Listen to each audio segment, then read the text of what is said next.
Severely burned in a fire that followed a fuel tanker explosion in Sierra Leone's capital. So the blast happened after the tanker collided with another vehicle at a busy junction in the Wellington area of Freetown. The vice president has visited a hospital treating the injured. The number of dead is expected to rise.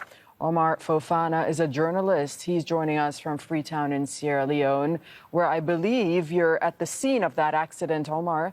Tell us what you're seeing.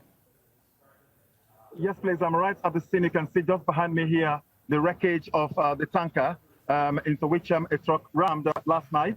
And the latest we have is that 97 charred bodies have been received at the central mortuary.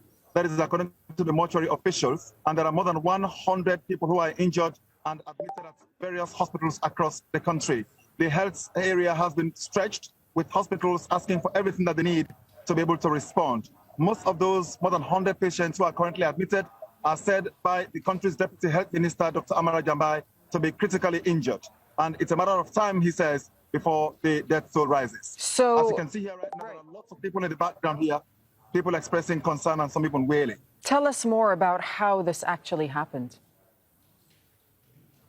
Well, it was late yesterday evening, after rush hour, people heading home, must have been around 8 p.m. local time, when this tanker right behind me here, or the charred remains thereof, was rammed into by the truck, which you can also see just by the burnt out tanker there. So once it happened, there was some petrol leakage from the tank, and then some commercial motorbike taxi riders came and they started scooping the fuel from the truck, from the tanker rather.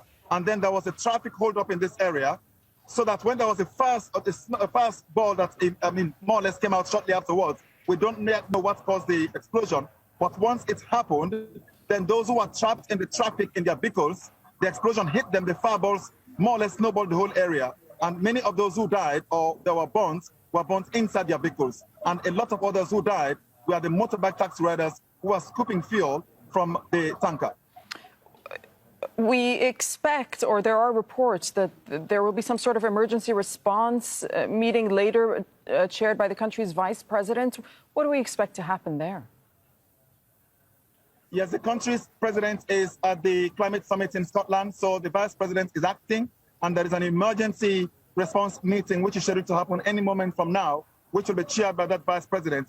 They're planning to prepare their response. The response so far has been very basic. You can see the police officers, the army, the prison services, the fire force are all here, organized by the Office for the Response Agency. But their response has been very basic. Those who responded last night to collect the bodies and send them to the mortuary this morning had to use basic plastic bags to cover their hands with. That is how far things have been stretched here in terms of the response. But we don't know what they will come up with once that emergency meeting happens later today. Okay, thank you so much for the time being, Omar Fofanah, for giving us an update from Sierra Leone.